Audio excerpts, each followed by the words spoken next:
This is Writers on Film, the only podcast dedicated to books on cinema.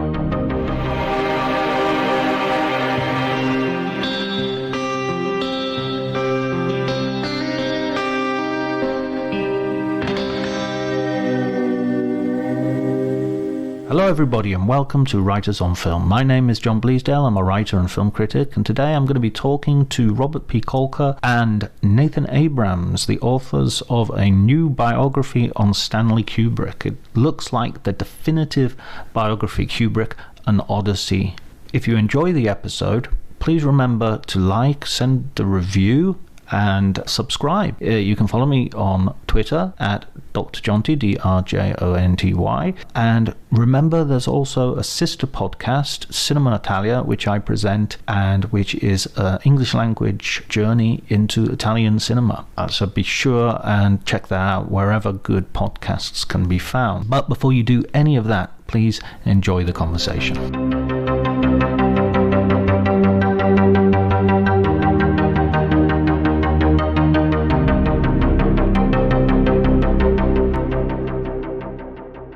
Very first book I seriously read as a young teenager, I must have been about 13, about cinema was Cinema of Loneliness. It was an absolute inspiration to me, so I wanted to express my gratitude for that. And also in that book, you are already devoting a chapter to Kubrick. Kubrick's one of your main directors and the way you're going. So what's your relationship with Kubrick, and when did you first start watching his cinema? When did you first develop this interest? Well, I think my first Kubrick film that I saw was Paths of Glory at MoMA. And this would have been in the early 60s, probably mid-60s. It struck me immediately as something extraordinary. When I did Cinema of Loneliness, I was clear about how Kubrick fit in what was then the overall theme of the book. That theme sort of got submerged in subsequent editions as more directors were added and others were dropped. But the Kubrick chapter kept getting longer in subsequent editions. It was clear that there was more than a simple film fans' attraction to Kubrick. There was something oddly personal, even though I obviously never met the man. Powerful enough that I wanted to go further, deeper. And the idea for doing a biography started in the early 1990s, and in fact corresponded with Leon Vitali, faxed a few times, and until I got a letter from Julian Sr., one of his Warner Brothers protectors, who incidentally just died recently, shutting the door, basically telling me to go away and stop bothering them. So I went away and stopped bothering them. And then when I met Nathan, and we talked and thought and talked and thought some more, we eventually decided to do a book on Eyes Wide Shut, and that turned out very well. We decided to take it one step further and do the life. I'm a bit curious as to why the door was shut. Was it just like, I don't want to bother, it's too intrusive, or was there any reason given? Because I was bold enough to ask for access to the archives. This was before the archives were public, and that was really the last straw for them. Really a similar question for Nathan. What was your first experience with Kubrick? Before I answer that, I'm going to say, Bob, imagine if you had been given access back then. You'd have had to do all that archival research on your own, because in the early 80s, I was like 8, which is you imagine all that digging back then with no sense of cataloguing the archive as it was. Yeah, my first experience of watching a Kubrick film in the cinema was Full Metal Jacket in 1987. Same here. So that maybe puts us at a similar age. So I was 15. I'm not sure I went to see it as a Kubrick film, but more as a war film. Subsequently, I did deliberately go to see Eyes Wide Shut as a Kubrick film. So that's the one I really anticipated. I was more adults then, and went to see that the day it came out in the UK. And it occurs to me that the other film that I saw in the cinema closest to the point that you could in the UK was A Clockwork Orange, which I owned on a VHS bought in Amsterdam, because obviously it wasn't available in the UK, but I did go to see that. I think 2000 was when it was released finally, or again in the UK. So my prehistory with Kubrick is much shorter. But really, my interest was much more generated. I mean, I'd always admired him when I moved here to Bangor University and was asked to teach a new module. So I put Kubrick because he's perfect for 11-week semester. Back then, there were only 12 films. Now there's 13 because we have a decent copy of Fear and Desire. And he covers every genre. And the one genre he didn't do, fortunately, is Westerns. So it was perfect for my purposes. And it was really that led me to Bob.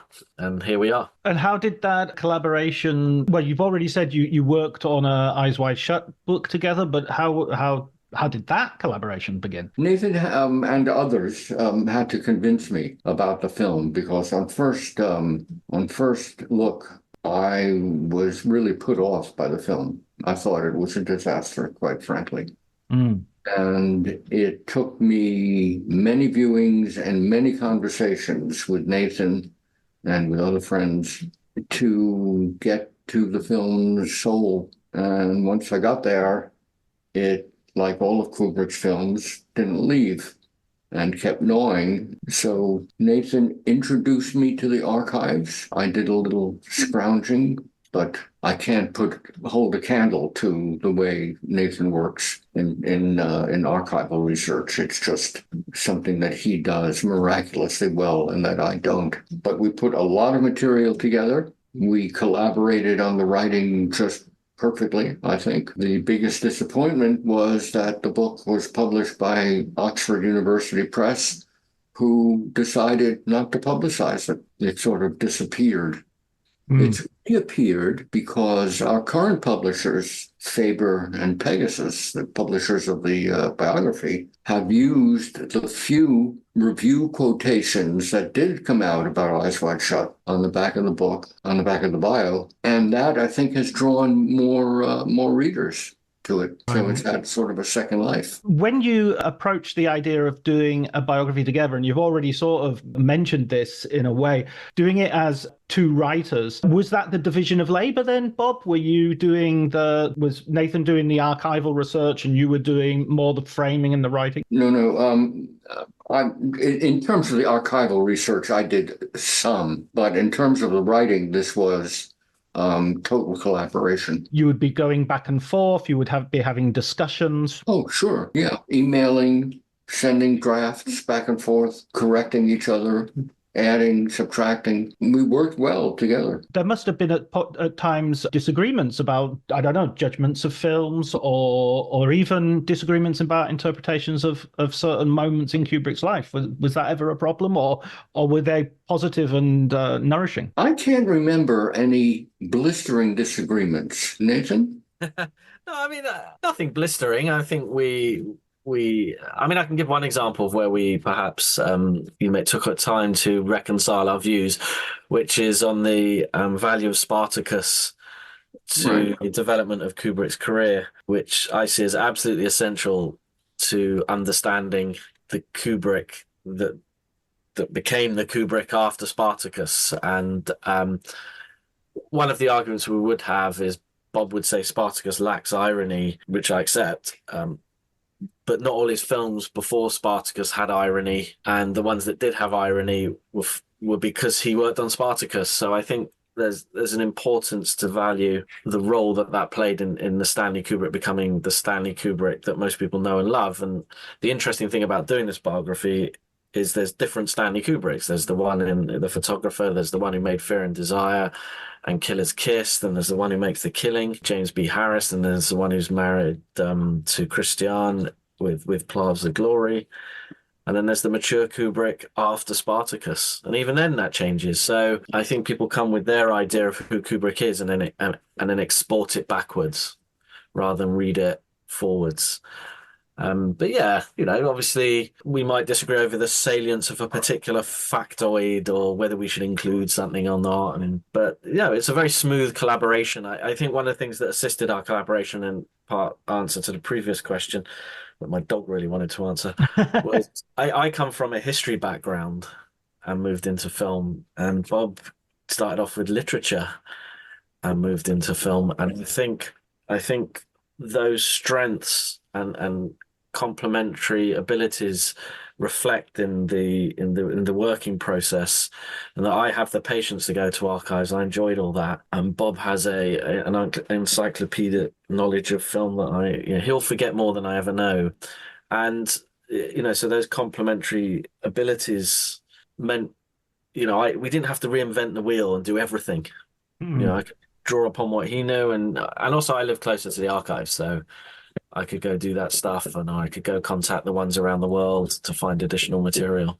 So yeah, I think, and it enables us to write a book doubly quickly. Which is always useful. Exactly.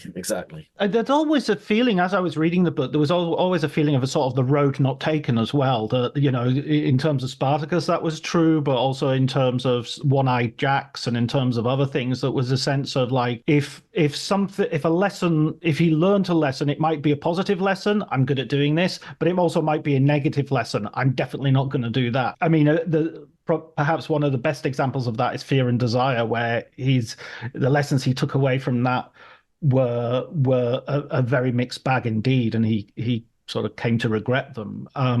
What's your own sort of take on that film? Didn't he say pain is a good teacher? Because I think the reception on that film was less than he would have liked. I mean, but it gave him the experience of shooting a film. I think he said the best way to learn to make a film is to go and do it.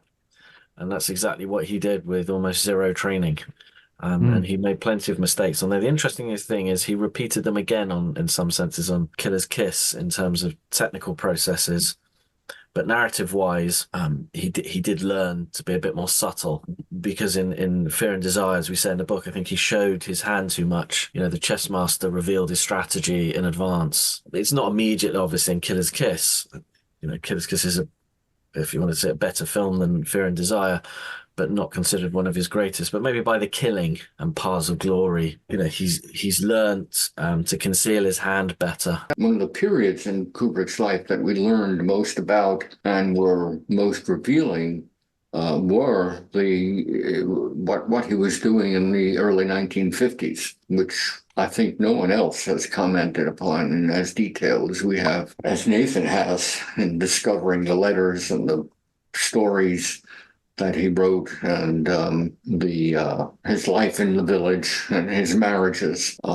He was an extraordinarily active individual for many, many years. He was bi-coastal. He went from New York to Los Angeles. Fear and Desire was filmed in the hills outside of Los Angeles. And it was also a time of disappointments. He made 2 features and 3 documentaries and was poor as a church mouse, didn't make a penny. And he was saved, literally, by James Harris, who became his producer and who had money and who relieved Kubrick of the constant searching for material, took a lot of the burden and allowed Kubrick to be Kubrick, or to become Kubrick, which he does in The Killing and in Paths of Glory. Fear and Desire and Killer's Kiss are fascinating films, but they are films of a tyro working things out, trying to figure out where he is as a filmmaker, whereas in The Killing, and especially in Paths of Glory, the discovery is made. There are flashes of brilliance in both those films, but they're not sustained. Yeah, absolutely. And Paths of Glory, I think, is probably one of my favorite films, not just of Kubrick's, but perhaps of all time. I love the stories as well of him, earning money by doing high stakes poker games and chess. There is a chess player in The Killing. and he recreates Kubrick recreates his chess parlor where he played in New York. Yeah, but there's also sort of a daring in the young man of like, especially sitting down and playing poker for lots of money when you don't have much money as a way of financing your household. John's talk about chutzpah. Chutzpah, I think we use the word in the book, does define a young Kubrick, probably an older one too. But there is, there is a self-belief at times combined with a boldness that I'm going to do this and I'm going to get this done. Him sitting there thinking in the cinema before he's made a film, I can make films better than this, and doing it. There's the chutzpah and sending the photograph to Look magazine in 1945, and then persevering. I mean, one of the things that hopefully becomes clear in the book is that he didn't always get his finance guaranteed. Even once he signed with Warner Brothers, he's not going to get every project greenlit. So up to that point, he has to have tremendous self-belief to keep going, trying to get the financing for each project. Spartacus was handed to him.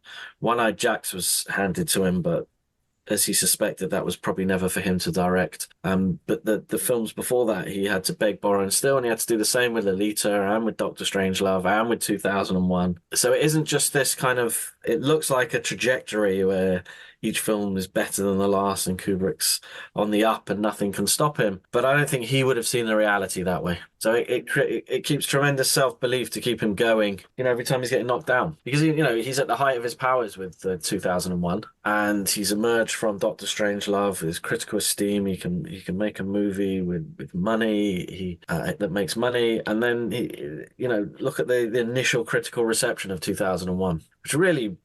he never goes to a movie premiere again after that because it really deals him a blow. So just at the point where you think he's at the height of his powers, nothing can stop him, he'll get a whack. And I think that takes self-belief to keep going, and to not just give up or not just go with an easy product that let's look at what the cycle is. Let's just do exactly a cookie cutter movie of that cycle, which kind of largely guaranteed some sort of return. So yeah, I think that definitely defines him through his career. That's what's interesting about the relationship that he has with Steven Spielberg, which emerges very well in your book. I think I haven't seen that relationship delineated in such detail before and with such precision. That ambiguity that Kubrick is constantly going, God damn it, I wish I could make a film like you and make all this money. But and he probably knows that he's never gonna do that. He's never gonna compromise or hit that zeitgeist moment quite in the same way. It's interesting. There's sort of two operative dichotomies in Kubrick's life. One in the films, which is the tension between reality and what he called the interesting. Reality is good, he said. Interesting is better. And in his working life, there's the dichotomy between what you said, the knowledge that he makes films that he well knows are not going to be enormously popular at first outing, and the desire to do that. And the relationship with Spielberg, I think, is a combination of those dichotomies.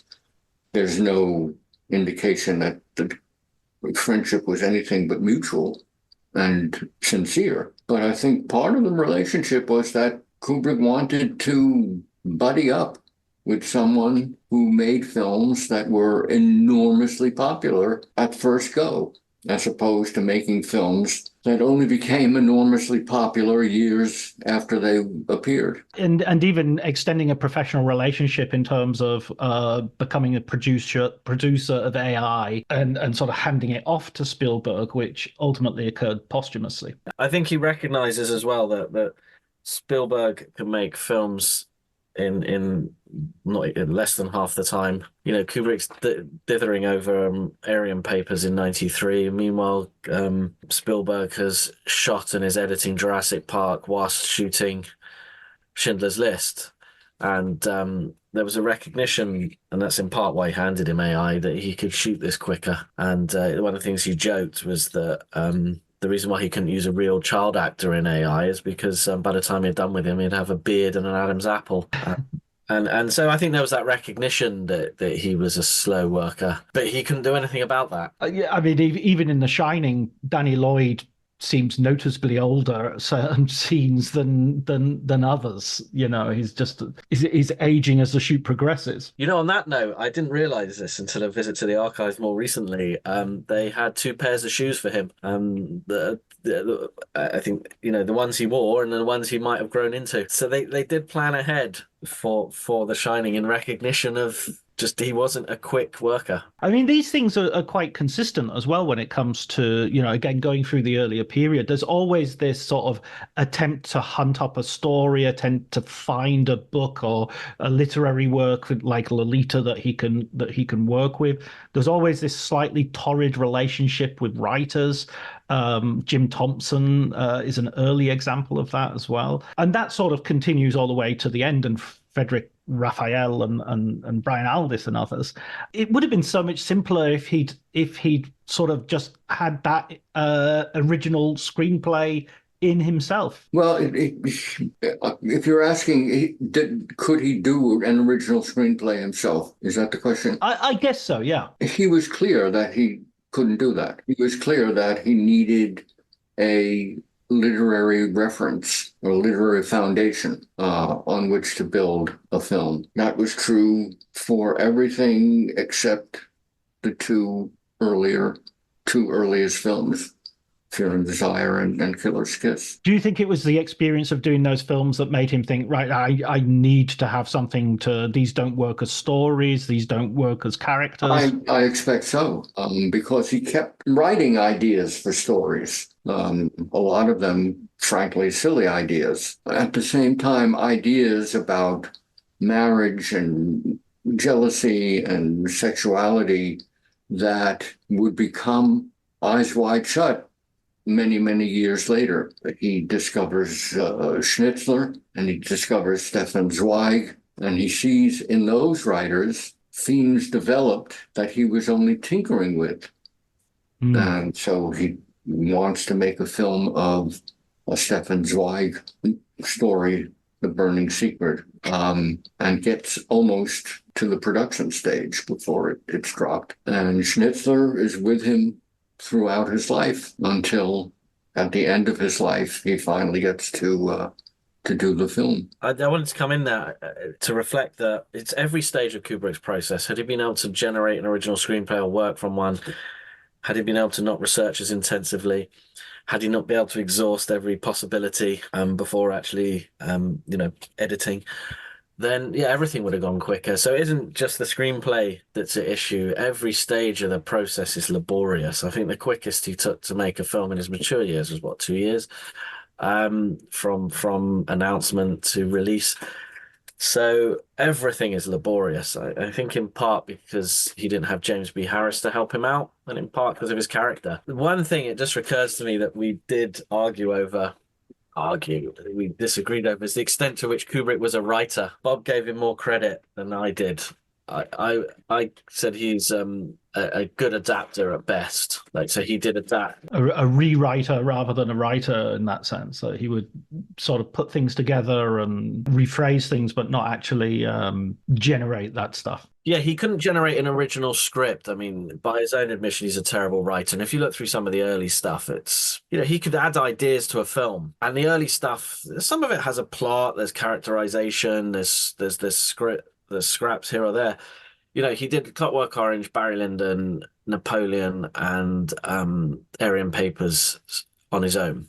He did the screenplay. I don't know if we can call what was Napoleon a screenplay as such. It probably would have had further work on it. And by his own words, that was because, at least in the case of Clockwork Orange and Barry Lyndon, they were easy to adapt. They were very screenplay-like anyway. And so he didn't have that in him as much as he would have liked to.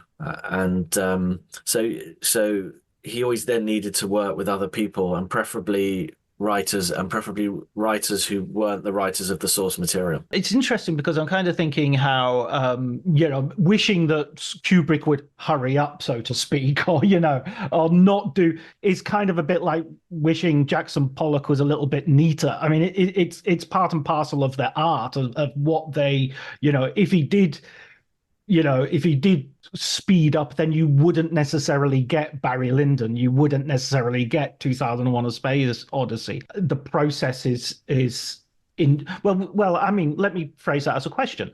Is the process intrinsic to the work, or is it something which perhaps later on in his career starts to hamper the work? We simply wouldn't have the films we have if he had done them any other way. I mean, it's a sort of circular argument. He worked slowly, and the result of that slow work was the careful, meticulous, thoughtful, resonant films that resulted. If they were one-offs, I mean, how many times do we go back to Spielberg's version of AI as opposed to going back to The Shining or Full Metal Jacket or Eyes Wide Shut or any Kubrick film? There's a difference. Spielberg's facility results in, often enough, facile films. Not every time, but much of the time.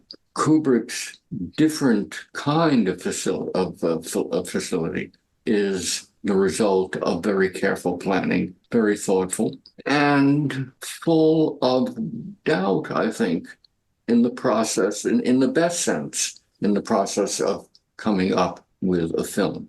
Doubt in the sense that he's always questioning what's here, how is it going to be filmed, what is cinematic about what I'm reading and what I'm writing. How are the actors going to do it? How can I get the most perfect shot? And so forth. And the result of that is the answer is, yes, you did all of that. Everything worked out. I've just been working on a book about Terrence Malick, a biography as well. And I was looking at the chapter on Days of Heaven. And there's a big argument about, it took 2 years to do the post-production. My argument after everything is just like, yeah, but it's one of the best films from the 1970s, which is an era not exactly poor with very good films. So if it took him 2 years, good on him. The end product is proof of argument, really. Another aspect of Kubrick's life, and this is what makes the idea of a new biography so fascinating and interesting, I think your book so rewarding, is that there is such a sort of legend around Kubrick as well. There's so many stories, there's so many ideas, all of which you sort of take into account and take into and at times challenge and defeat. And yet at the same time, there are certain seeds of truth to these legends. One of the most famous ones is his fear of flying. And I was really interested in learning in your biography how early on that actually, and how early on and how categorical that was, and how kind of almost like medical it was, really. It wasn't just, a neurosis as such. It was kind of manifested itself physically as well. It's a very rational choice. I mean, he flew planes, he monitored air traffic control. It's like with a lot of facts about Kubrick, depending on what position you want to take, you can interpret the fact that he didn't like flying as a phobia or as a rational fear based on sound analysis and experience of flying. And I think we found a lot of situations like that where you could take a fact and read Kubrick as a monster, and we weren't trying to give that impression. We were just trying to show that there's different sides to the individual. What surprised me actually in the last few weeks is just how little a lot of people know about Kubrick. Maybe we just surround ourselves with the aficionados, and the consequences that we forget that a lot of people only know those few things. They might not, that he wasn't American, or that he wasn't Jewish, or that he was Jewish, that he wasn't British. It's so that there's a lot of interesting things swirling around out there. And that was one of the hopes of the book, was to puncture some of the mythology, but also to bring to a wider readership a lot of the work that had been done but had been confined to the specialists. And in the end, that sort of legend kind of damages his reputation to some degree as well. If he just becomes a silly sort of collection of silly quirks, and he did 120 takes of a certain scene, and the story about Shelley Duvall, which you also, I think, has been effectively countered in other places as well as your biography. Well, the myth of the multiple takes is ultimately boring in the sense that there are other directors. I mean, William Wyler was infamous for doing a lot of takes, and it didn't become a big thing. I mean, for him, it became a kind of joke. For Kubrick, it became a kind of mark of one of his obsessions. He did a lot of takes because he needed to see the kind of performance that would fit into what he perceived as the whole of the film. He did a lot of takes because if an actor didn't know his or her lines, he kept doing it over and over until they did. He didn't much care for actors in the sense that he had to deal with personalities that would perhaps bump against what he wanted and what he needed. And so one of the things he did with the multiple takes was wear them down until they got to the core of what he needed for the film. He was not brutal. He wasn't a sadist. He just made the actors work. Looking at those performances as well, again, using the Days of Heaven analogy, he brought out extremely memorable performances. You look at his films and you think of Malcolm McDowell in Clockwork Orange. You think of Ryan O'Neal, Matthew Modine, Peter Sellers, of course, and George C. Scott in Doctor Strangelove. Some of these are sort of career best performances in filmographies that are quite large. I think the issue with Kubrick is it depends what position you want to take. Some people say the ends didn't justify the means, and others say, yeah, the means, the ends did justify the means. It's interesting about Kubrick is that for those who know him, he's a divisive figure. So some would say he was brutal and sadistic, and there are instances where perhaps his treatment of actors was less than perfect. I mean, we did mention instances from 2001 with the stuntman doing the oxygen scenes, and the amount of pain and torture that I shouldn't laugh that Malcolm McDowell went through on A Clockwork Orange, and there's other examples. So it's. I mean, obviously, we've written a book about Kubrick, and we like his films. But it's a hard one to say. Actually, scraping Malcolm McDowell's eyelids justified the performance he got out of it. That's a tricky one. But you're right; it is a very memorable performance. I think what we've discovered, there is a bit of Marmite to Kubrick and his reputation, films aside. And you make the point as well that there are occasions where an actor turns up and just does something sort of in 3 takes and gets it straight away, like Vincent D'Onofrio in Full Metal Jacket, and he's like, "Yep, that's it. We've got it. That's great." Yeah, I mean, and there could be, and he gives them that sort of fist on the shoulder. There could be loads of reasons why a take's done. It isn't just that the actor hasn't done their lines or it doesn't look right. There could be a technical fault or a boom mic visible, or I doubt there's very many directors that do 1 or 2, 3 takes and get what they want exactly, unless their bar's so low that they don't care. And there's many instances where the actor gives them something that he didn't even know he was looking for until the actor did it. And so there's the instances where there's a lot of improvisation, which he learned from Spartacus, but right from Lolita onwards, those moments of inspiration and improvisation that weren't there in the screenplay drafts, such as they were. That in a sense that people remember those moments from the film. Here's Johnny, or Singing in the Rain, amongst other examples. Peter Sellers in Lolita, just getting the opportunity to go and riff and do stuff and create a character that doesn't really exist. Yeah, and the best moment, and the moment I really like every time I watch Doctor Strangelove, I always tell audiences to look out for this when he's playing Doctor Strangelove and he's in the wheelchair and he's strangling himself and then biting his fist to stop the fist from strangling himself. And if you look at Peter Ball's face, who's playing the Desadsky, the Russian ambassador, you can completely tell that they didn't know this was going to happen. And the look on Peter, I don't look at Peter Sellers anymore. I look at Peter Ball like a schoolboy, a naughty schoolboy, desperately trying not to laugh on camera, which once seen, you can't unsee. And it's moments like that. George C. Scott, I mean, this is my favorite Kubrick film, George C. Scott tripping up in the war room, and he was meant to be called Schmuck, General Buck Schmuck. And even though he doesn't retain that name, he very much plays like one. And that tripping up, which Kubrick left in, just plays to that image. So there's something about the working environment that he creates, that these moments come out and he keeps them. So because he's not as much as he could be authoritarian, he wasn't dictatorial. Was there a film? I mean, you just mentioned that Strangelove is your favorite, but was there a film that you changed your view of as you went through the biography, that is putting everything in context and doing the research and looking at the background, and how is there a film that you either had more appreciation of, or changed your critical view of as a result of the years spent working on the biography? Yeah, I think for me, The Killing, Mm. sort of a film that I've always liked, but my estimation of it has grown. How so? Because I'm really fascinated by the films of the 50s, wrote a book about them, and The Killing is so much a part of what was being made in terms of low budget films, and at the same time bears the stamp of something different. It's Right. like and unlike a 50s gangster film, a 50s heist film. It's interesting because all of the faces and all the actors in The Killing are familiar.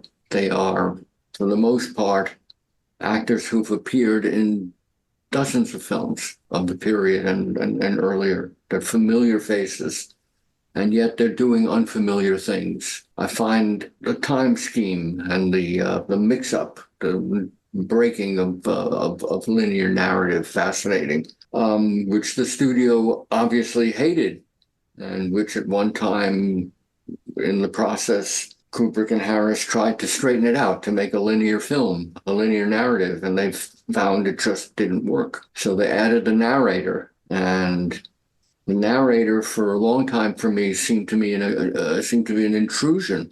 But as Nathan has pointed out, the narrator is often wrong and misleading. So this is the misdirection that Nathan talks about so often in terms of Kubrick's films. The Killing is also, it's a film of the cultural moment. It's a film that shows that Kubrick was absorbing the early moments of existentialism that were seeping into American culture, and something that would remain with him. So Kubrick is very much a child of the 50s. His devotion to existentialism, to Freudianism, to Viennese literature stays with him throughout his career. And The Killing is just a kind of thumbprint that marks the beginning of all this. Yeah, the thing about the voiceover, I'll have to rewatch it because it's something I'd never cottoned onto. The unreliable narrator. Nathan? Yeah, I think he on that point, but he left that in deliberately to annoy the studio, who insisted on having one in the first place. And that's the story, one of the stories. But I think like Bob said, it plays into that kind of Kubrickian sense of humor. Well, you know what? Let's have a narrator that, if you actually follow closely, it won't add up. But he also knew that people wouldn't. I mean, how many times have I watched that film and I wouldn't have picked up on the timeline unless I'd read it somewhere. For me, I mean, it's the films of the 50s that have grown on me in particular. I think Fear and Desire isn't as bad as people have made it out to be. There's a lot in that movie, a lot of techniques and other, I teach bits of it for Soviet montage, amongst other things. I think the use of doubles is very clever, and how they're playing themselves and fits into the kind of some of the themes Bob's just talked about. You watch the boxing sequences in Fear and Desire, and you can see why that influenced Scorsese. In Killer's Kiss, you mean? Yeah, sorry, Killer's Kiss. Yeah, apologies. And you can see why that influenced Scorsese for Raging Bull. I mean, some of those shots are brilliant. How he captures a fight in process, and you forget actually you're watching a stage fight. There's one point where I think he hits the camera, or at least it looks like he's hitting the. Obviously, it's a sort of piece to camera with a punch to camera. Obviously there's The Killing, and I watched that again with the students, and you just pick up on little things. And one of the little ironies, to use Bob's phrase, that I noticed this time round was as Johnny Clay's at the check-in desk, trying to get all that money in the bag, and what's framed are the words from American Airlines is the rica, which means rich in Spanish. And it's a lovely frame because that's that's what Johnny thinks he is, and that's about the opposite of what he's about to become. And there's these little, is it intentional? Is it otherwise? It doesn't matter because the film sustained this level of reading, and then Paths of Glory. I mean, there's so many moments in that, and the moment for me that I love in Paths of Glory is that sparks the action is when the two generals are having a conversation about taking the anthill. And you've got this lovely kind of deep focus and swirling camera work, and it's when the sort of inferior general, the lower ranked general, refuses the offer of a drink, and then or when his superior refuses a drink, sorry, that the lower ranked general realizes he's messed up and needs to take this anthill. And it's such a tiny moment. He goes, I don't think I'll have that drink. And then he twigs, oh, I need to get promoted to please this general, I need to take the anthill. It's a moment that you'll miss it. It's at a very Kubrickian moment that I think is consistent with his work, that food and drink often motivates the action or is important in the action. It's and everyone talks about the tracking shots that have been influential on Saving Private Ryan, and there are there's not to dispute any of that, but sometimes there's those little moments that just capture something actually, like the Rika, like the boxing in Killer's Kiss, like the refusal of the drink in Paths of Glory, that sometimes get overlooked by the bigger gestures. Also, the introduction to sociology on the bookshelf in the prostitute's flat in Eyes Wide Shut is always one of those jokes that I find, just brilliantly done, and you just know. It's there. It's. I mean, and this to talk a little bit about the rewatchability of Kubrick's films. One of the films which gets most rewatched and most theorized, and you talk about this quite a lot as well, is The Shining. The Shining has so many, and it's a film that's so maddening in so many ways because it kind of doesn't work and it kind of absolutely does. It sort of seems to me to supersede its genre. That it's, we talk about elevated horror these days, which I think is a little bit of a sniffy term, but The Shining is one of those films that perhaps justifies it more than any other. What was your attitude to The Shining going in? Well, I many attitudes depending on when I saw it. And the last time I saw it was fairly recently, and it is a film of dread. It's a film of imposing danger, cosmic danger.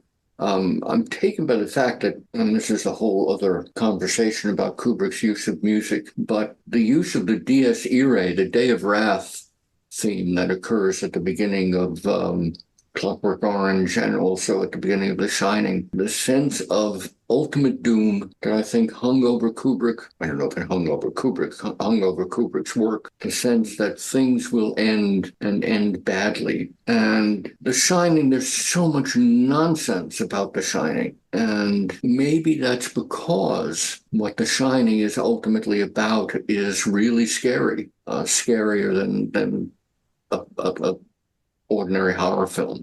It's about the ultimate end of things. For me, what really changed with The Shining, and take this how you want, I've said it quite a few times, is once I became a father, I think I understood that film better. I mean, there is definitely, it's a film about white male privilege and entitlement and the sense of injustice when that entitlement and privilege is restricted. And it's the moment where he's making his point with a baseball bat and talking about responsibilities. And I think he uses the word 7 times. And I'm not going to say there's empathy there, but I began to understand that film much more with that shift in my life. I think that's what's interesting about these films, that as you change, your readings of the films change, and when you teach these films, the new students coming in, different generation, different influences, maybe they know Kubrick, maybe they don't, their views of it change, and their views change your views because they see things you haven't seen, just as maybe we've seen things they haven't seen. And I think that's what's fascinating about this process. And again, I mean, even we talked about Eyes Wide Shut earlier. Well, I just learned recently, so here's to pick up on your example there, John, is that the version of introducing sociology was a British edition. So even stranger, probably an error. because the sex worker was to be an NYU student in sociology. But someone's written a whole article on that, on this fact, an academic article, no less. Not, Bob might see it as a cranky theory, but it's not one of the Room 237 cranky theories. It's an academic theory on the fact that it's the British version of introducing sociology that we see in Eyes Wide Shut. And I think few filmmakers sustain this level of reading. And the one other film I want to add that in terms of really changing seeing on the big screen is Barry Lyndon. I challenge my students. I say, you go watch Barry Lyndon on a big screen and you come out and tell me if you still think Kubrick's a cold filmmaker. Because if I think anyone who thinks Kubrick's a cold filmmaker after watching Barry Lyndon, then they don't have any emotions themselves. And interestingly enough, at the end of my course, I asked the students to rank the films, and Barry Lyndon, I mean, by no means unanimously, featured high or top on a lot of them. I liked it as a testament to my browbeating, but I think they came to that conclusion themselves.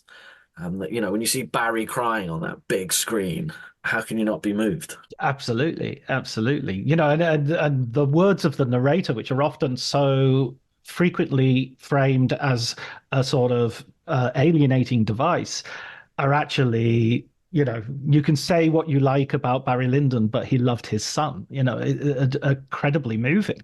Speaking of family, we were talking earlier about how, Bob, you were sort of frustrated in the early 80s about writing the biography by the lack of access or being denied access. How was it in terms of going back and doing it? Did you have opportunities to interview the family? How do they feel about the biography? How did it go this time around? We interviewed his daughter, Katerina, and we had many conversations through email and in person with Jan Harlan, his brother-in-law. And Jan was very helpful in correcting mistakes. He was sometimes a little pushy in wanting us to say things that we had either not thought of or didn't think were as important as he did. So we tried to compromise with him. The estate was helpful in getting photographs that appear in the book. So yes, we had a lot of interchange. Both of us on separate occasions have visited Childersbury and seen the interiors and the enormous kitchen. We've seen the grave site, and all very moving. So you got more of a sense of the man as you sort of got to know him, right? Yeah. I mean, just as a caveat to what Bob said, I mean, whilst we had assistance from the family, this isn't an official biography, and we weren't constrained in what we said just because we worked with members of the family and others who were part of the kind of Kubrick circle. And I think it's really talking to that range of individuals, whether it's from the family members through to the creatives who worked with him maybe once, through to those who worked with him twice or had a consistent working pattern, like Julian Senior, the late Julian Senior, Bob's mentioned, or Tony Freund. You get a sense of the human beneath some of the mythology. That there was a film director, and as a film director and a boss, he could be one person. And then there's the Kubrick at home with his family, with his wife, with his daughters. He was a brother, he was a son, and then how he was with his friends or with the people he worked with when they weren't on the set. He said he was a different human being. And I think what I hope our book has achieved is to give a sense of the different Kubricks, depending on the context. Not quite Quilty, although, I did write an academic article years ago comparing Kubrick to Quilty. That Quilty's Kubrick's double, but not just this monolithic monster that had no consideration for the feelings of others. I think people, and it goes back to something I said to you earlier, is that people are selective about the evidence they choose to support the theory that they wish to have about Kubrick. And as much as we might come from a more positive point of view, we did try to paint the warts and all picture, give two sides. So, sorry, the story of Dorian Harewood is instructive. Dorian Harewood wanted to leave early, and he felt Kubrick punished him by killing him off, his character, early in the film, and then in Full Metal Jacket. This is Full Metal Jacket. Yeah, he played it's April, and he says that Kubrick made him do this grueling shot running with a machine gun through all the bullets, multiple times, and to punish him. And then we spoke to Jan Hall, and Jan Hall said, well, it's absurd Kubrick would make him do that multiple times. You know how expensive it is to put all those squibs in the wall and do the setup? And then you think about it and you're like, yeah, even if he had a vindictive streak, that would have been undermined by the cost. And so we gave the story. We said, this is how Dorian Harewood sees it. And yeah, probably the truth of the matter is he did kill the character off early so he could be released from his contract. But probably not quite in the fashion that he recalls it, because, the Kubrick of legendary multiple takes is a convenient brush to paint the picture with there. But the Kubrick we knew was the one who loved insurance claims and was always trying to save a bit of money here and there. So I don't think that would have been a 3-day setup, probably. I loved the insurance claims. I loved that. That was something I'd never heard before, and it was hilarious.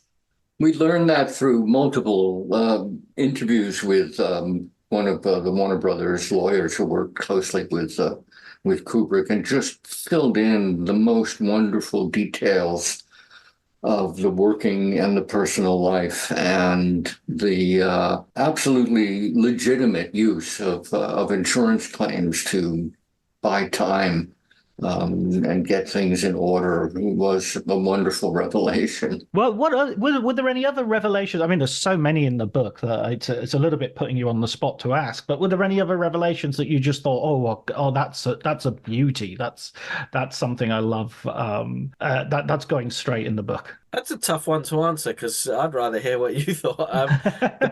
The one little discovery this is the one I pick on. And it's a tiny little thing, again, like that moment in Paths of Glory. There was a little note in the archive. There's new material was deposited from the 40s. The 40s and the 50s. These are the period that probably there's the least written about Kubrick. It's the darkest period in a way, not psychologically, just in terms of what we know. And in amongst the stuff that Kubrick had kept was this little note of of the internal mechanism of the camera he was using on Fear and Desire, and I mean Fear and Desire this time, and how the tape the film threads through the spools. And he'd written underneath in capital letters, oil every 1,000 feet, ask about that, to the camera guy who was loaning him the equipment.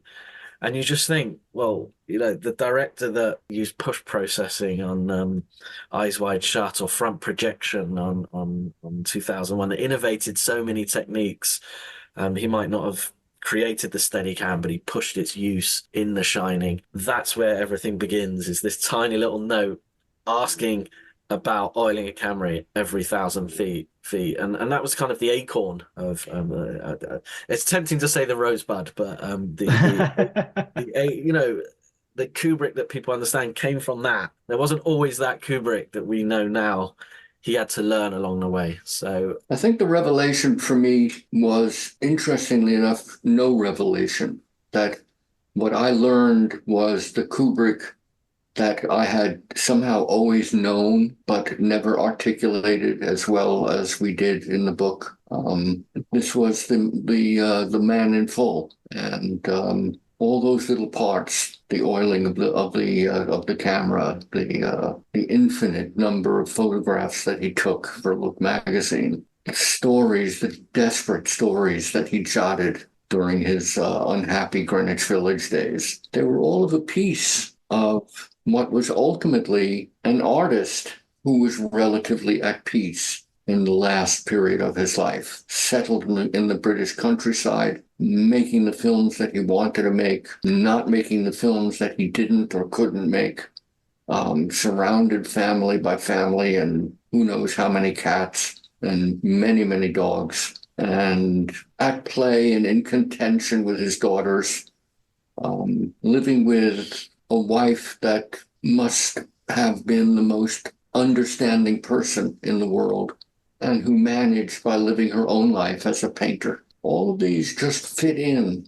and felt, for me, very comfortable, non-revelatory, but positing an image, a complex image that was in the end very satisfying. It's like a sort of affirmation of your admiration. That it's not Yes. like, oh, there's no clay feet here, or there's nothing that I'm going to sort of go, "No, I wish I didn't know that." Finally, I was wondering about I mean, you talk about the legacy of Kubrick in the latter part of the book, and it's fascinating to look at things that have gone on. Ridley Scott's just made a Napoleon, which, has to be seen to some degree in the context of Kubrick's unmade Napoleon. There's a TV series posited about Napoleon produced by Steven Spielberg. Of these sort of unproduced projects, what are there any of them that you think of as kind of a loss, or do you think, no, if he had done that, we wouldn't have had Clockwork Orange, or if he'd done Napoleon, we wouldn't have had Barry Lyndon? And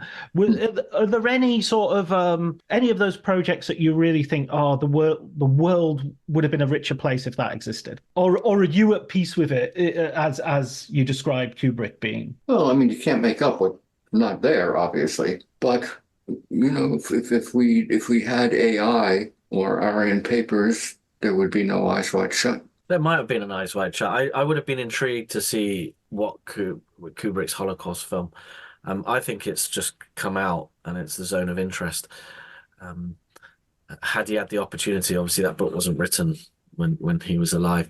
But the Path Not Taken film would be Burning Secrets, because that was with MGM as a kind of studio product. They were under contract to the studio, working in the studio. It wasn't like they had the project and the studio was financing the project. It came out of their contract to work for MGM. And, there's some counterfactual supposition that their careers, because it was James B. Harris as well, might have gone in a different direction. Whether Kubrick would have lasted at MGM, I mean, that's an interesting question. Probably would have got himself fired anyway, in the way that he did with Marlon Brando a few years later. But not on Spartacus, funny enough. Managed to hem it in there. His career would have gone in a completely different direction. And just as, there's this tendency, and there's at least one book that does this. It goes from Paths of Glory to Lolita. Had Kubrick not done Spartacus, yeah, he might have stayed in LA, but he wouldn't have been the one we understand him to be. And we might not have had those later films. I think there's a wish on the part of some critics and scholars as if they could overlook Spartacus and that the trajectory would have continued anyway. I mean, true, he was working on Lolita before he got called to Spartacus, but I think the stylistic director and the director working with actors would have changed, might not have moved to England. So I think there's these critical junctures that there could be a counter. I mean, a good novel material. What if Kubrick had stayed at MGM? What if Kubrick hadn't done Spartacus? I think those are more crucial than what if he had made Aryan Papers. I'd just be intrigued to see what he would have done with that material, how he would have handled some of the problems of the deep problems of putting the Holocaust on film, but also his own issues with his own background and how that would have come up for Aryan Papers. Had he been healthy, I still think he would have done Eyes Wide Shut, because that was the one, that was the one he was always working on, right, for 50 years, as we argued in our book. And that's ultimately why it was his last film, probably. The culmination of his filmmaking career. And it's interesting, I mean, continuing with legacy, it's interesting you say zone of interest, because there are a series of directors who, get the adjective. Christopher Nolan's one, Paul Thomas Anderson sometimes get, who I mean, it seems to be a shorthand for anybody. Yorgos Lanthimos. I just saw somebody was doing a season of his films in Amsterdam, and the trailer had the Full Metal Jacket font all the way through for his films. I mean, there is an undeniable sort of continuing in a way that, say, someone like, say, Francis Ford Coppola, who's still alive and still working and everything, hasn't necessarily had that. It's not like you'd look at a young filmmaker and say, oh, this is a very Francis Ford Coppola film, or this is a very William Friedkin film. Kubrick seems to have a really lasting imprimatur, if that's a word that I haven't just made up. The example I always pick there, I mean, for me, the closest, Jonathan Glazer is one of them, because he how does he put it? I don't so much steal from him as pick his pocket, Glazer said. But there's lots of other similarities. The other one's Darren Aronofsky. For me, the two closest. But yeah, I think the issue is how many bad Kubrick films are there, right? But I bet we could sit here and have a big long list of bad Coppola, bad Scorsese, bad Nolan, bad Ridley Scott films, despite the groundbreaking ones in between. And that dampens the overall reputation, doesn't it? Kubrick, there's always that sense, and I think you hinted at it earlier, and had he been less irritating in his working process, we might have had more films. But if we'd had more films, they possibly wouldn't have been as good. Yeah, they would have been Jack with Robin Williams. Yeah, throw me there. But there's it dampens the reputation, doesn't it? Woody Allen, all right, for different reasons, but there's been so many of less than stellar quality that it's taken away from the overall reputation. And I think Kubrick did so few that it's hard to use that against him. And even the films that becomes a constant thing as you go through the book, is how this film is received in a certain way, and it's not received particularly well. And even 2001: Space Odyssey, you made the point earlier, and then usually the French love it, and finally we all love it. There's no resisting that staying power. And what, as Bob was saying earlier, that it's built into the films. It's about that meticulousness that makes you want to go back and revisit them 1,000 times. Despite that number of films that he's made, I've probably watched him more than any other filmmaker. A final question for both of you. This is something I ask all my guests on Writers on Film, which is a film book recommendation for listeners. Something to send them off in any direction. Any direction you like, really. I know it's a toughie, but I also don't necessarily limit it to just one. Bob, you like to go first? I'm at a loss. I must say, I've not been reading a lot of film books, and nothing comes to mind. That's funny, because last time you had one and I didn't, and now this time I've got one and you don't. I can't remember who you said last time we were asked this question. I'll fill in about, for me. Okay. Joseph McBride's biography of Steven Spielberg, the new edition. It's really well researched, really thorough, loads of references. Just to give you one little factoid that it answers another question, maybe give Bob time to think, is there was one in the relationship between Spielberg and Kubrick. It was reported that Kubrick always called Spielberg collect, sorry. Reverse charges, as we say in the UK. And Jan Harlan was like, why would he do that? He's got his own money. This is absurd. It's made up. So I was like, all right, well, I'm going to dig through the sources for this one. And it was quoted in Joseph McBride's book. So I contacted Joe and said, can you find me the source for this? And he sent me all the material, and I looked through, and it was something Spielberg had said in an interview. So this is an interesting thing. I mean, this is the level of detail, that the book has, but obviously helped us with AI, with the stuff on AI in particular. And we had to reconcile this. Like, Spielberg says it probably happened. Why would he make that up? They're mates. And Jan Harlan's like, no, this wouldn't have happened. So yeah, there's my recommendations, because some of I have one. Glenn Frankel's making of Midnight Cowboy is a fine piece of cultural as well as cinematic criticism. Both writers who have been on Writers on Film, and yeah, Glenn's book is amazing. I haven't read Joe's book on Steven Spielberg, so I'll have to put that on my list, because I love the idea of reversing the charges as well, calling collect, because they're having like 10-hour conversations as well. So that is not, even for very rich people, that is still quite a significant chunk of phone bill right there. I liked Bob's explanation. He said, forgive me if I'm misquoting you, in which case I'll claim it as my own, but I'm sure Bob said, yeah, probably Kubrick, the nudnik, was there going, you know what? The Hollywood wonder kid, he can pay for the call. He earns so much money. Yeah. And I thought, yeah, that probably is what happened. Yeah, he's picking up the bill.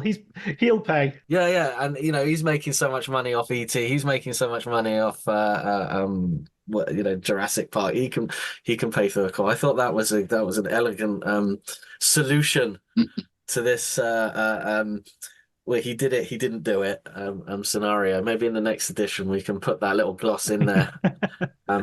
Because it really does speak to that sense of humor Kubrick had. That's something that everybody talks about as well. That's one of those human things. You were asking me earlier what surprised me about about Kubrick, or what came through that I hadn't considered. It was that sense of daily humor, that sense of people talking about how much fun he was to work for as well, and not just the nightmare or the monster or the legend, but he was just kind of fun. He was kind of and that really came through the biography. Yeah, I mean, Jan Harlan, I remember him once telling me, you would have liked him, and I think to which I wanted to say, but Jan, would you have liked me? Right. Definitely, no doubt about it. No doubt about it. Thank you guys so much, Nathan and Robert Kolker, Nathan Abrams and Robert Kolker. Thanks for being on Writers on Film. Thank you. Okay.